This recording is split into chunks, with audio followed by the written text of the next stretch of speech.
Hi అండి. ఒక అతను ఒక చోట నుంచుని వాటర్ తాగుతూ ఉంటాడట. అక్కడికి ఒక ఆయన వచ్చి కొంచెం నాకు వాటర్ ఇస్తావా అంటే అతను తాగటం ఆపేసి మంచినీళ్ళు ఇస్తాడట ఆయనకి. అప్పుడు ఆయన చెప్తాడట, నేనెవరో తెలుసా? యమధర్మరాజుని. నీ ప్రాణాలు తీసుకెళ్ళటానికి వచ్చాను, నన్ను యమధర్మరాజు అంటారు అని చెప్పాట. ఆశ్చర్యపోతాట. యమధర్మరాజు ఏంటి నా దగ్గరికి రావడం ఏంటి, నాతో మాట్లాడటం ఏంటి అనుకుంటాట. నువ్వు నాకు తాగడానికి మంచినీళ్ళు ఇచ్చావు కాబట్టి నేను నీకు ఒక సహాయం చేస్తాను. నీకు ఒక 2 నిమిషాలు టైం ఇస్తాను, ఒక డైరీ ఇస్తాను, దాంట్లో నీ గురించి ఏమన్నా రాసుకో అంటట. అప్పుడు నీకు వరం ఇస్తాను అంటట. సరే స్వామి అని చెప్పి డైరీ తీసుకుంటాట. ఫస్ట్ పేజీ తీయంగానే దాంట్లో ఇంటి పక్క వాడికి ₹1,00,00,000 లాటరీ వస్తుంది, కోటీశ్వరుడు అయిపోతాడు నీ ఇంటి పక్క వాడు అని రాసుంటుందిట. వెంటనే పెన్ను తీసుకుని వీడు కోటీశ్వరుడు అవ్వకూడదు, ఆ లాటరీ రాకూడదు అని రాస్తట ఈ మంచినీళ్ళు ఇచ్చిన అతను. అది అయిపోయిన తర్వాత 2వ పేజీ తిప్పుతాట. నీ స్నేహితుడు రాజకీయాల్లో గెలిచి మినిస్టర్ అవుతాడు, గొప్ప నాయకుడు అవుతాడు అని. వెంటనే ఇతను అది కూడా నా స్నేహితుడు రాజకీయ నాయకుడు అవ్వకూడదు, మినిస్టర్ అవ్వకూడదు, ఎలక్షన్లో గెలవకూడదు అని రాసేస్తాట. 3వది, నీ ఇంటి ఎదురుకుండా వాళ్ళు నీకంటే సుఖ సంతోషాలతో వాళ్ళ ఫ్యామిలీ అంతా బాగుంటుంది అని రాసి ఉంటుందిట.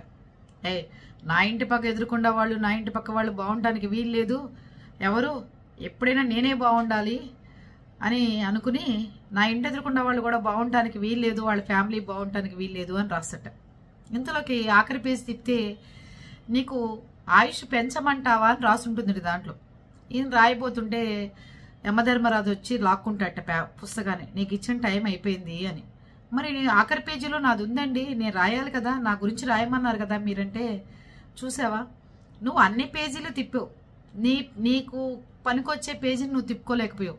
ఎదుటి వాళ్ళ కోసమే నువ్వు అహర్నిశలు వాళ్ళని ఎలా నాశనం చేద్దామా, ఎలా పాడు చేద్దామా, ఎలా ఇచ్చేద్దామా అని నీ జీవితం పాడు చేసుకున్నావే తప్ప నీ గురించి నీ లైఫ్ని సెట్ చేసుకునే పుస్తకం నీ చేతిలో ఉన్నా నువ్వు సరి చేసుకోలేకపోయావు. ఎవరేం చేస్తారయ్యా? నీ చేతిలో ఒక పుస్తకం పెట్టాను, దాంట్లో నువ్వు రాసుకో, నీకు నచ్చింది, నీకు నేను వరం ప్రసాదిస్తాను అన్నాను. ఆ పేజీ వచ్చేదాకా నువ్వు వెతుక్కోలేక ఈ లోపల ఇంటి పక్క వాళ్ళది, ఇంటి ఎదురు వాళ్ళది, నీ ఫ్రెండ్ది, వీళ్ళ జీవితాలు చూద్దాం, వాళ్ళ జీవితాలు నాశనం అవ్వాలి, వీడి జీవితం పాడైపోవాలని రాసావు ఆ డైరీలో.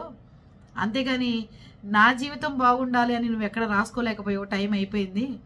ఎదుటి వాళ్ళ గురించి ఆలోచించడం మానేసి మీ గురించి మీరు ఆలోచించుకుని ఎప్పుడైతే ముందుకెళ్తారో సక్సెస్ అనేది దానంతా అదే వస్తుందని దీని అర్థం అండి. మీరేమంటారు? కథ నచ్చిందా?